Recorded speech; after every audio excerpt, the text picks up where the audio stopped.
Selamat pagi dan salam sejahtera bagi kita semua yang terhormat, Bapak dan Ibu dosen pengampu, serta teman-teman yang saya hormati.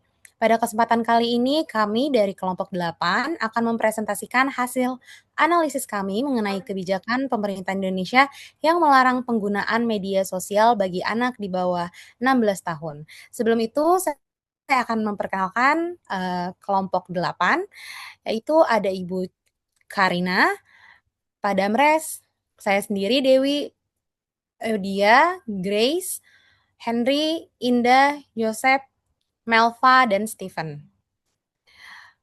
Oke, selanjutnya, seperti yang kita ketahui, di era digital saat ini, media sosial sudah menjadi bagian dari kehidupan sehari-hari, termasuk bagi anak-anak. Namun, di balik kemudahan tersebut, terdapat berbagai risiko seperti kecanduan, cyberbullying, hingga paparan konten yang tidak sesuai usia. Oke, selanjutnya. Oleh karena itu, dalam melihat kebijakan ini, kita tidak bisa langsung menerima begitu saja. Kita perlu menggunakan kemampuan berpikir kritis, yaitu kemampuan untuk memahami dan menganalisis suatu masalah secara logis. Dalam hal ini, kami menggunakan pendekatan penalaran reflektif, yaitu dengan melakukan proses identifikasi, analisis, dan evaluasi terhadap kebijakan tersebut, khususnya terkait verifikasi usia dan perlindungan data pribadi. Selanjutnya, kami akan memaparkan berita yang menjadi dasar pembahasan kami. Selanjutnya akan dilanjutkan oleh rekan saya, Pak Damres. Terima kasih. Baik, terima kasih.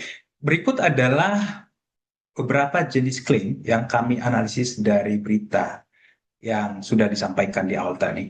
Yang pertama, terdapat jenis klaim faktual. Jadi jenis klaim faktual itu adalah eh, pernyataan ya sesuatu yang dapat diverifikasi. Di dalam berita ya dijelaskan bahwa rencananya aturan baru tersebut nanti akan mulai diberlakukan mulai tanggal 28 Maret 2026. Artinya pernyataan waktu implementasi tersebut sesuatu yang dapat diverifikasi. Jenis klaim kedua terdapat klaim nilai. Jadi klaim nilai itu adalah penilaian terhadap sesuatu. Di dalam berita, ya peraturan yang dikeluarkan Komdigi itu diakui oleh seorang dosen psikologi sosial dari UI bernama Winda Justisia. Jadi ini adalah penilaian terhadap peraturan. Jenis klaim ketiga adalah non-claim. Ya, non-claim itu berupa narasi personal. Jadi di dalam berita ada narasi personal oleh seorang ibu bernama Nadia yang menyampaikan bahwa yang bersangkutan mengajak anaknya bicara dan menjelaskan apa yang menjadi concernnya, kemudian mendengarkan apa yang menjadi kemauan dari anaknya. Jadi ini merupakan narasi personal yang disampaikan. Kemudian ada jenis klaim faktual. Jenis klaim faktual deskriptif. Ya, jadi jenis klaim faktual deskriptif mengacu pada sesuatu dokumen yang dapat diperiksa kebenarannya. Jadi di dalam berita dituliskan bahwa ketentuan aturan mengenai akses ke media sosial dituangkan dalam Peraturan Menteri Komunikasi dan Digital Nomor 9 Tahun 2000. Kemudian terdapat jenis klaim nilai preskriptif, ya. Dalam berita ada uh, informasi bahwa meski begitu mereka meneruskan ini adalah langkah terbaik yang harus diambil oleh pemerintah di tengah kondisi darurat digital. Nah, ini kenapa dikatakan sebagai jenis klaim nilai preskriptif karena memang mengandung penilaian normatif baik atau buruk. Kemudian terdapat jenis klaim subjektif, ya. Jadi klaim subjektif itu adalah evaluasi seseorang ya terhadap sesuatu. Jadi di dalam berita ada uh, evaluasi seorang dosen yang mengatakan bahwa cuma yang bagian implementasi memang perlu dipikirkan lebih detail lagi dan kemudian itu tadi lebih komprehensif ujarnya. Jadi ini adalah klaim subjektif. Kemudian ada klaim objektif. Klaim objektif adalah sesuatu yang bisa diuji dengan data. Di dalam berita terdapat contoh bahwa pemerintah mengklaim dari seluruh pengguna internet di Indonesia yang mencapai lebih dari 220 juta pengguna, hampir 80% sudah terhubung dengan internet. Untuk selanjutnya akan dipaparkan oleh Ibu Melva. Silakan, Ibu Melva. Baik, terima kasih Pak Damres. Baik, di slide ini saya akan menjelaskan mengenai identifikasi berita terkait kebijakan larangan penggunaan media sosial bagi anak di bawah 16 tahun di Indonesia. Pertama, dari sisi masalah, kita melihat bahwa penggunaan media sosial pada anak menimbulkan berbagai dampak negatif yang semakin meningkat. Di antaranya adalah kecanduan, munculnya cyberbullying, paparan terhadap konten berbahaya, serta kurangnya kontrol dari orang tua terhadap aktivitas digital anak. Hal ini menunjukkan bahwa media sosial tidak hanya menjadi sarana hiburan, tetapi juga berpotensi mengganggu perkembangan psikologis dan sosial anak. Kemudian dari fakta awal yang muncul, pemerintah Indonesia pada tahun 2026 mulai membatasi anak di bawah usia 16 tahun untuk memiliki akun media sosial. Kebijakan ini berdampak pada berbagai platform besar seperti TikTok, Instagram, Facebook, dan YouTube. Tujuan utama dari kebijakan ini adalah untuk melindungi anak-anak di ruang digital agar terhindar dari resiko yang dapat membahayakan mereka. Selanjutnya, dari sisi penyebaran informasi, berita ini tidak hanya beredar di dalam negeri, tetapi juga menyebar luas melalui media sosial internasional seperti BBC, media nasional, serta media sosial. Hal ini menjadikan kebijakan tersebut sebagai sorotan global, khususnya di kawasan Asia Tenggara, karena dianggap sebagai langkah signifikan dalam perlindungan anak di era digital.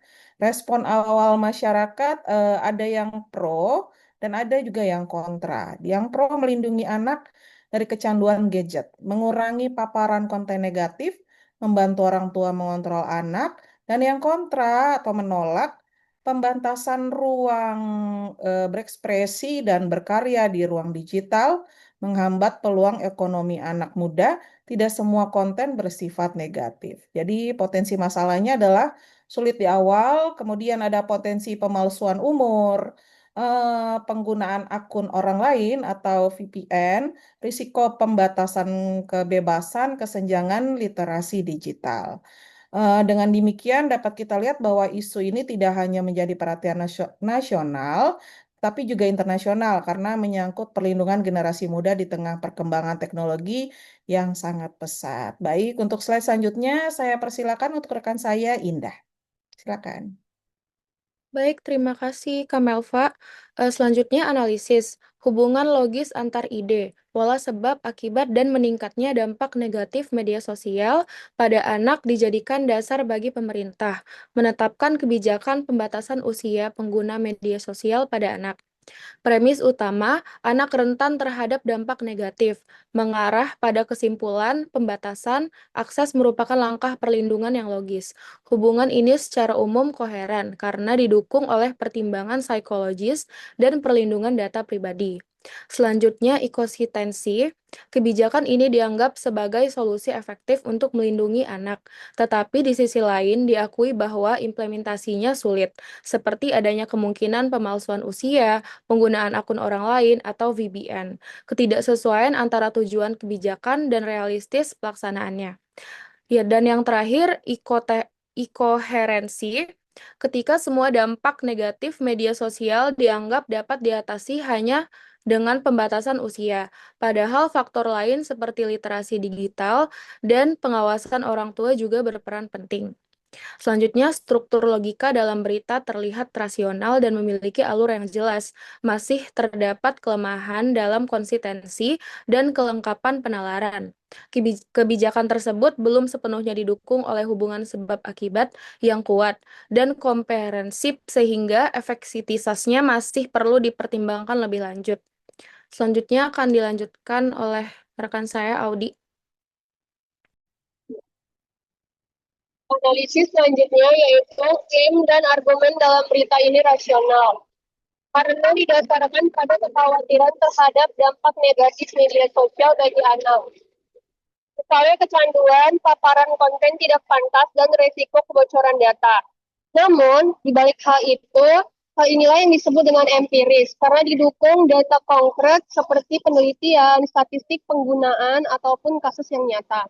Dari kesimpulan yang dihasilkan, sebagian berbasis bukti, tetapi juga dipengaruhi oleh pertimbangan normatif atau disebut juga dengan perlindungan anak yang disertai data yang kuat, maka bisa cenderung berdasarkan asumsi atau kehati-hatian saja. Di balik secara logikanya, kesimpulan yang di dalam analisis itu termasuk cukup akal. Karena yang pertama, anak di bawah 16 tahun masih rentan secara psikologis. Yang kedua, perlindungan data pribadi memang sangatlah penting. Dan yang ketiga, verifikasi usia di media sosial masih sangat lemah. Akan tetapi, efek kebijakan ini tetap perlu diuji karena implementasinya bisa sulit dilakukan. Selanjutnya akan dilanjutkan oleh rekan saya. Evaluasi secara umum, klaim sudah tepat dalam mengkalifikasi klaim. Pernyataan tentang aturan, waktu pelaksanaan, dan data statistik dikategorikan sebagai klaim faktual, objektif. Sedangkan pernyataan yang mengandung penilaian seperti langkah terbaik dikategorikan sebagai klaim nilai subjektif. Ini menunjukkan pemahaman dasar yang baik. Namun terdapat sedikit kekurangan. Beberapa pernyataan yang dianggap non-klaim sebenarnya masih bisa diperdebatkan sebagai klaim karena mengandung makna tersirat. Selain itu, penjelasan yang diberikan masih terlalu umum dan belum mendalam. Dari segi analisis, ini masih berada pada tahap identifikasi, belum sampai pada evaluasi kritis. Belum ada pembahasan mengenai kekuatan atau kelemahan klaim, validitas data, dan kemungkinan bias dalam pernyataan. Selanjutnya dilanjutkan oleh rekan saya.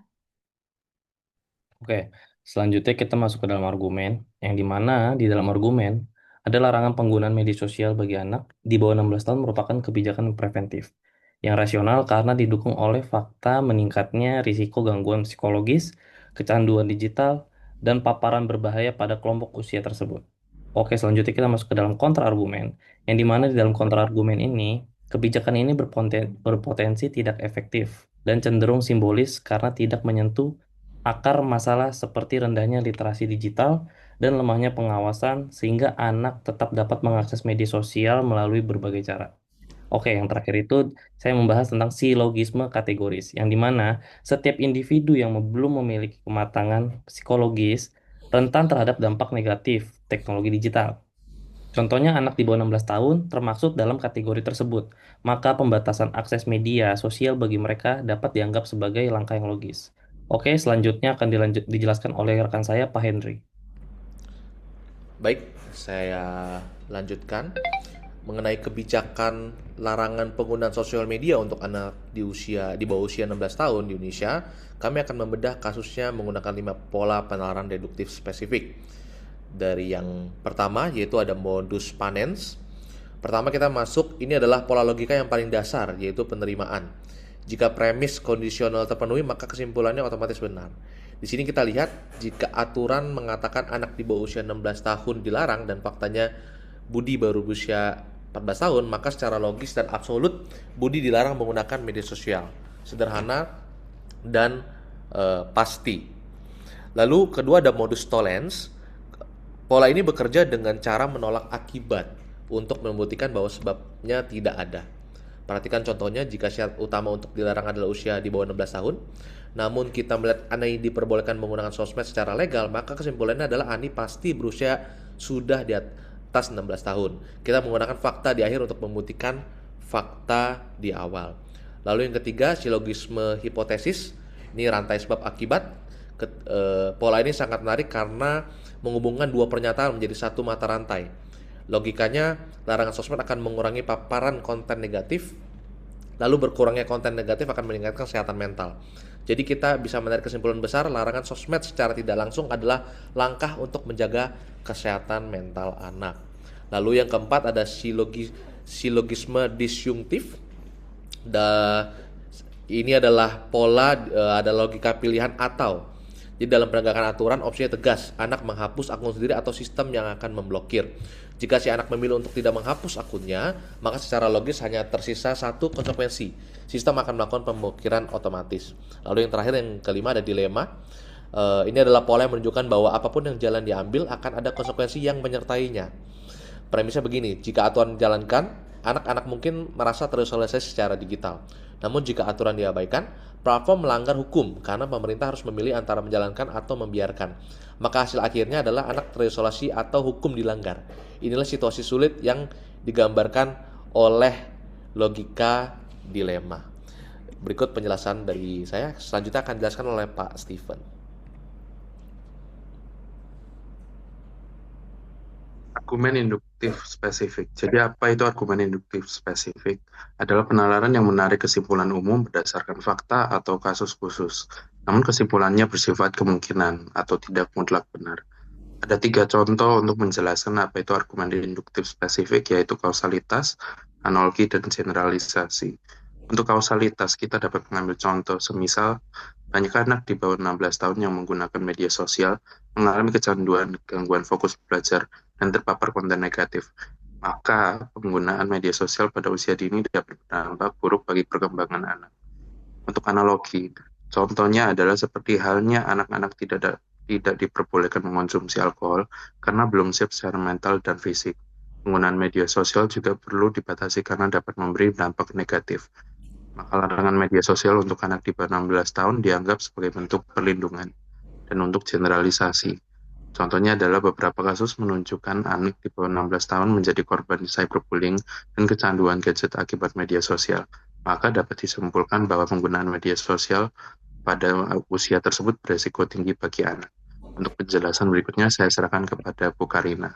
Baik, selanjutnya saya akan memberikan paparan analisis kesesatan berpikir informal, di mana saya menggunakan kesesatan berpikir relevansi dengan menggunakan argumentum ad baculum atau appeal to force, di mana pernyataan yang digunakan pada premis pada contoh di atas menjustifikasi bahwa platform digital harus bertanggung jawab. Premis yang mendukung kesimpulan tidak logis dan dipakai untuk mempengaruhi emosi akan urgensinya. Angka besar dalam setengah anak Indonesia memberikan kesan ancaman yang masif, sehingga merupakan peringatan serius bagi kita semua, di mana menempatkan platform terancam dikritik secara moral jika tidak menyetujui. Efeknya, platform cenderung menerima kesimpulan bahwa platform harus bertanggung jawab melalui kebijakan yang ada. Bukan karena kuatnya argumen sehingga dipaksa untuk ikut langsung bertanggung jawab sebagai bentuk kepedulian terhadap anak. Mengapa ini sesat secara logika? Sesuai definisi argumentum ad baculum, fakta pada premis memang memperhatinkan, tetapi tidak membangun hubungan sebab akibat yang kuat, tetapi memaksa menggunakan tekanan sosial atau normatif untuk memaksa menerima kesimpulan. Tidak ada penjelasan bagaimana tanggung jawab platform harus diwujudkan secara teknis, sehingga masyarakat sering menerima kesimpulan tanpa mempertanyakan. Dan selanjutnya saya menggunakan kesesatan berpikir informal presumsi, yaitu dengan menggunakan non kausa pro kausa, di mana presumsi bahwa platform digital adalah penyebab utama paparan, padahal faktanya bisa terjadi dengan multifaktor seperti akun orang tua, perangkat bersama, kurangnya pengawasan, budaya, literasi, hingga tekanan sosial. Meskipun begitu, pernyataan ini mengarahkan sebab dan tanggung jawab utama langsung ke platform digital. Secara logika, tidak ada penjelasan sebab akibat yang jelas seperti berapa persen paparan konten tersebut berasal dan bagaimana perubahan di platform akan secara signifikan mengurangi paparan. Presumsi lemah terdapat pada platform digital sebagai sumber utama konten seksual, padahal platform adalah salah satu media. Kedua, platform digital sebagai penyebab risiko dengan mengabaikan asal konten, dan kebijakan sebagai solusi utama dengan mengabaikan edukasi literasi digital atau peran utama orang tua dan penegakan hukum terhadap penyebar konten ilegal dan regulasi yang bertahap. Paparan konten seksual pada anak di internet dianggap sebagai bukti bahwa platform digital adalah penyebab utama, sehingga hubungan sebab akibat yang tidak jelas ini memberikan beban regulatif yang besar kepada platform digital melalui verifikasi usia, penonaktifan akun, sensor konten, serta tanggung jawab hukum. Pernyataan tersebut membangun kebijakan berbasis presumsi sebab akibat yang lemah tanpa argumen yang logis terbukti.